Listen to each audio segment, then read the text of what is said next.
পাচার হওয়ার আগেই ধরা পড়ল রেশনের চাল বোঝাই দুটি মোটর ভ্যান। উদ্ধার হয়েছে এফসিআই এর লোগো লাগানো 64 বস্তা চাল। গ্রেপ্তার হয়েছে দুই ব্যক্তি।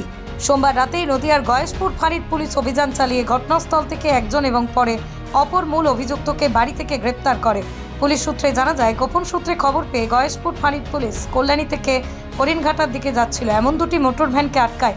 ভ্যানে ছিল সরকারি রেশনের জন্য নির্ধারিত এফসিআই এর লোগো লাগানো চাল। পুলিশের কাছে ধৃত ভ্যান চালকদের জিজ্ঞাসাবাদে উঠে আসে, চালগুলি কল্যাণীর এক গোডাউন থেকে হরিণঘাটার এক ব্যবসায়ীর কাছে পাচার হচ্ছিল। গ্রেপ্তার হওয়া দুই ব্যক্তির মধ্যে একজন ভ্যান চালক, নাম সম্রাট ঘোষ, বয়স 26, পান্ডুয়ার বাসিন্দা। অপরজন মূল অভিযুক্ত বিজয় মাহাতো, বয়স 41, কল্যাণীর ভুট্টাবাজার এলাকার বাসিন্দা। পুলিশ 50 কেজি 64 বস্তা চাল, দুটি মোটর ভ্যান বাজেয়াপ্ত করেছে। অভিযুক্তদের মঙ্গলবার কল্যাণী মহকুমা আদালতে পেশ করা হয়। স্থানীয় সূত্রে জানা যায়, এর আগেও একাধিকবার এফসিআই এর চাল পাচারের অভিযোগ উঠছে কল্যাণী এলাকায়। বহুবার দেখা গেছে এফসিআই এর গোডাউন থেকে চাল বোঝাই লরি মাঝপথে দাঁড় করিয়ে বস্তা বস্তা চাল অন্যত্র পাচার করা হয়েছে। প্রশ্ন উঠছে যে রেশন সামগ্রী সাধারণ মানুষের জন্য বরাদ্দ, তা পাচারকারীদের মাধ্যমে মাঝপথেই চলে যাচ্ছে।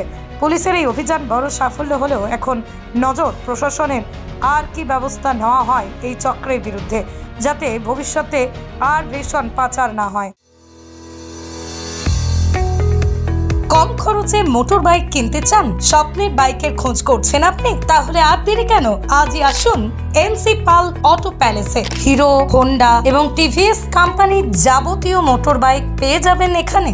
গাড়ি ক্রয় করলে helmet, seat cover, leg guard, grip cover পেয়ে যাবেন সম্পূর্ণ বিনামূল্যে।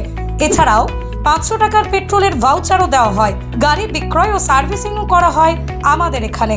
জল সার্ভিস মাত্র 30 টাকা, ফুল সার্ভিস মাত্র 220 টাকা। সমস্ত পার্টস পেয়ে যাবেন এনসি পাল অটো প্যালেসে। ঠিকানা দিগড়া, নতুন বাজার, গোঘাট, হুগলি। যোগাযোগ নাম্বার 8900011146 অথবা যোগাযোগ করুন 9434899306 এই নাম্বারে।